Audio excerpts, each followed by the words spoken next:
tunawafikiria hawa watoto wetu. Inafika hatua mtoto anaweza akatusumbua mtaani kwa sababu baba yake ni diwani tu. Hamsemi, hampumui, diwani tu. Inafika hatua mtoto anasumbua mtaani kwa sababu baba yake daktari mkuu wa mkoa, mganga mkuu. Taniambia nini mabwege wakubwa ni? Wenda wazimu hamfai. Tena imepitukia siku hizi mpaka watoto wa maustadhi na mashehe wamekuwa na wenyewe wanasumbua mitaani.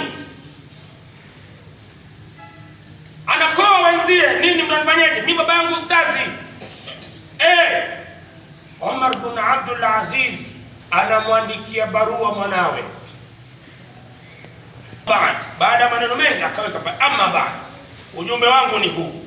Ndio anasema yeye Omar bin Abdul Aziz, fa inna ahaqqa man wa'a anni wa fahima qawli la anta, hakika miongoni mwa watu ambao wana haki ya kupokea maneno yangu na kufahamu nini na maanisha ni wewe mwanangu. Ahaqqa man wa'a qawli, mwenye uwezo kupokea maneno yangu na akafahamu baba anamaanisha nini ni mwanangu wewe Abdul Malik, ni wewe. Akaanza, ole wako mwanangu, jiepushe mwanangu, walkibr, jiepushe na kiburi, jiepushe.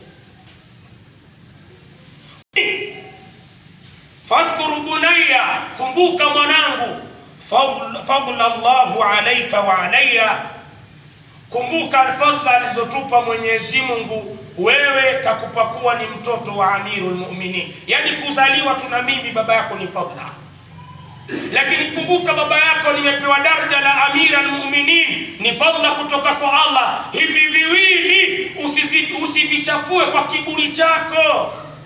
Waziri wanapata tabu kwa sababu ya watoto wao. Wako watu humu wana vyeo vikubwa lakini wanachafuliwa na kizazi chao. Omar ibn Abdul Aziz anaifunga hiyo. Kwa nini? Fikra, anatafakari sana kuangalia mwisho wa kizazi chake. Wa iyaka wal kibr, mwanangu jiepushe na kiburi na kujikweza kwa watu. Fa innahuma min amali shaitan, hakika hivi viwili ni miongoni mwa amali za shetani. Wa kuwa, najua huyo shetani, lilmu'minina aduwwun mubin, kwa waumini ni adui wa bayana. Mwanangu, jua kiburi, kujikweza eti kupitia nafasi ya baba yako, kupitia cheo cha baba yako, kupitia nguvu ya baba yako, hicho kiburi kitoe. Sema, wala najua anni lam ab'ath ilayka bikitabi hadha, mimi sijakutumia hii barua yangu liamri balaghani an, kwamba kuna jambo baya limenifika. La, si kwamba nakutumia haya maneno, huu ujumbe eti nimepata kuna habari mbaya unazifanya huko. Hapana. Fama araftu minka amru illa khair, sijawahi kupata katika matendo yako wewe, sijawahi kufikiria katika matendo yako wewe, isipokuwa wallahi nimefikiria kheri tupu na nimeona matendo mazuri matupu.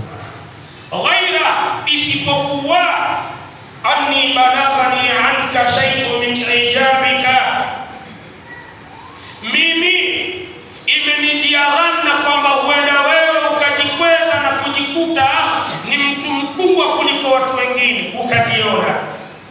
Walau anna, ikiwa hadha al-ijab, huko kujiona kwako, kharaja bika ila ma akrahu, umekupeleka katika yale ninayoyachukia, satajidu minni, utakuta kutoka kwangu, yani utayapata kutoka kwangu, ma takrahu, yani unayochukia. Huu ni baba. Na watukufu Waislamu, tuwafikirie sana watoto wetu, tuwafikirie, tukae chini tuumize vichwa kwa ajili ya kufikiria hawa watoto. Tukae chini tuumize vichwa tufikirie, sababu Mtume Muhammad sallallahu alaihi wasallam anasema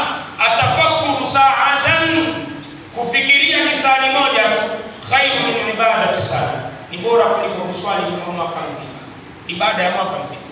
Kufikiria saa moja ni bora kuliko kuswali mwaka mzima. Sasa usiniulize swala gani wewe, weka ukiona faradhi sawa, ukiona ni sunna sawa, lakini kuliko kujiona kwamba unaswali sana wakati kichwani ufikiri vizuri, ni bora ukafikiria kwanza alafu ndio ukaenda kusali.